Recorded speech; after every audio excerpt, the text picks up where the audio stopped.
So, the 3 key reasons why I recommend you eat more plants. Pretty simple. Firstly, the Centenarian cultures. And I've got here on the left-hand side of the screen the 10 Centenarian cultures around the world. And these are what I talked about earlier when we look at the Okinawan population or the Loma Linda population in America, Abkhazia or the Longevity Village in Bapam in China. So we look at these different cultures, and these cultures are extraordinary. They've all been studied exceptionally well, and they've got 3 key things that really stand out. The first one is they have these incredible long lifespans. So they live longer than anyone else on average. The second thing is they have the lowest rates of disease. So not only are they living a long, healthy life, but they stay well their whole life. They don't get sick. They don't fall apart in their 40s having to take medication the way we do. These are people in their 80s or 90s who are having kids. You know, the world's oldest father, 2 years ago, 97. Had a second kid, non-drinking vegetarian. Really interesting guy, but almost at 100, having children.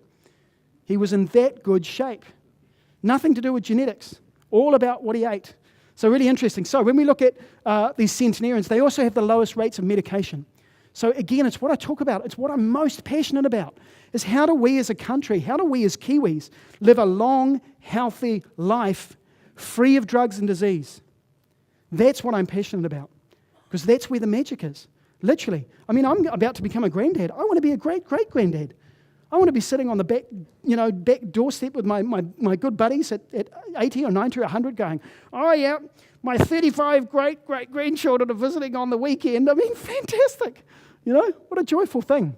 So, longer lives, no disease, no drugs. But not only that, they eat about 90% fruits, vegetables, nuts, seeds, whole grains and legumes. Around 90% of the diet of these cultures is in that area.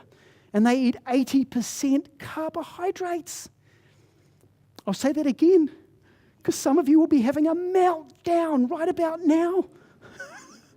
They eat 80% carbohydrates. The healthiest, longest lived, lowest disease, lowest medication groups of people all over the world. 80% carbohydrates. Now, are the carbohydrates that they're eating the same as the carbohydrates we're eating? No, not even close. So they're eating fruits and vegetables, nuts and seeds, whole grains and legumes in their natural whole food form, either raw, soaked, sprouted, fermented, or cooked. That's what they're doing. What we're eating is highly sugared, highly processed, low fiber, processed food. Your chippies, your cola drinks, your lollies, your white breads, as someone yelled out in the back there just before. That's what we're eating, completely different relationship. They also eat less than 5 kilograms of meat each per year. We eat around 130 each per year in New Zealand. One of the highest rates in the world, as we know, one of the highest rates of bowel cancer as well. Their protein levels come from tofu or legumes. They look at legumes as the most important part of their meal every day. So every single day in these cultures, they're eating a meal based around legumes, either beans, lentils, chickpeas, soybeans, those kind of foods. That's where they get their protein from. And it's where they get plant antioxidants as well and fiber. Anyone here remember, it's an interesting thing looking at chicken intake. Do you remember how much chicken we used to eat about 30 years ago? Anyone here remember that? A lot of you would be my age or older here.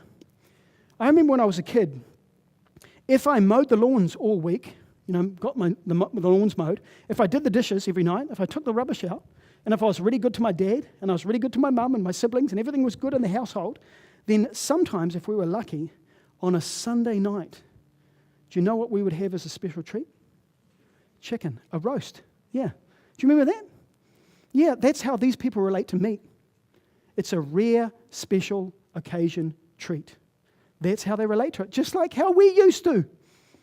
But we've had this fundamental shift. We're now told we have to eat 18,000 servings of chicken for breakfast alone.